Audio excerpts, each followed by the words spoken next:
la braguette. Pour réaliser ce tuto, il vous faudra du fil assorti ou contrasté.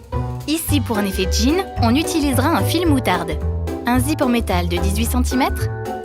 Première étape, la coupe. Coupez 3 soupapes, 2 dans un sens et une en miroir. Ici, nous réalisons une pièce d'étude. Pour les mesures de votre braguette, référez-vous aux mesures du patronage que vous avez choisi. Deuxième étape, le montage de la parmenture. On commence par surjeter la soupape qui va servir de parmenture sur le bord arrondi. Si vous n'avez pas de surjeteuse pour réaliser cette opération, vous pouvez faire un point zigzag avec votre machine à coudre. Placez-la endroit contre endroit sur le devant gauche du pantalon. Piquez à 1 cm jusqu'à l'entrejambe, retournez-la et repassez. Troisième étape, le montage du zip. Préformez ensuite, à l'aide du fer, un repli sur le côté droit du pantalon de 7 mm, envers contre envers. Piquez ensuite ce bord replié sur la fermeture à glissière. Vous pouvez utiliser un pied presseur spécial zip pour vous faciliter cette opération.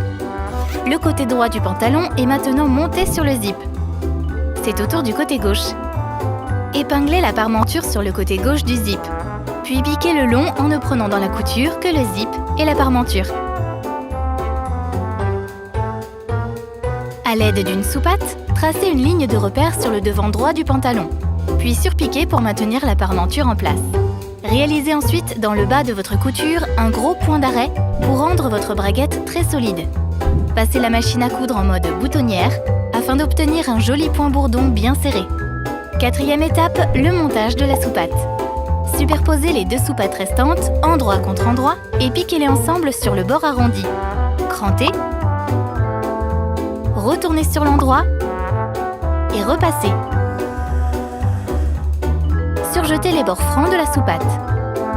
Placez la soupape sur l'envers du bord droit du pantalon, puis repiquez dans la couture du repli réalisé un peu plus tôt. Attention, il faut être très précis.